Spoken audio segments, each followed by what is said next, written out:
C'est dans une salle presque comble que 5 acteurs de divers domaines de la région ont pris la parole. Les intervenants ont été appelés à parler des enjeux qu'ils ont observés au niveau du développement du territoire. Pour l'ex-députée Émilie Lessartérien, présente lors des discussions, la région a connu une importante perte au niveau de la concertation avec l'abolition de la conférence régionale des élus. Dans le fond, quand la CRE prenait la parole, ça avait un poids parce que c'était la voix de l'Abitibi-Témiscamingue. Fait que quand une décision nous était imposée de Québec, par exemple, bien là, on avait la conférence régionale des élus qui statuait, qui se positionnait sur un enjeu.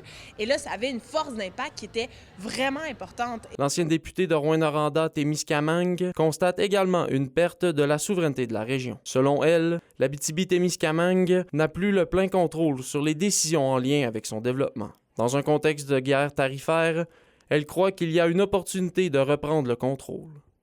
Bien, je pense qu'avec les tarifs douaniers, effectivement, il y a une opportunité à saisir. En ce moment, il y a une reconnexion où on se redirige vers les produits locaux, notamment. On se rend compte, en fait, de la fragilité du système économique dans un système mondial où on dépend comme ça des États-Unis, mais de d'autres pays pour subvenir à nos besoins, nos moyens de production, à nos moyens de consommation. Fait que, clairement, il y a une opportunité à saisir pour développer, pour diversifier notre économie. Des changements ont aussi été observés au niveau de la culture.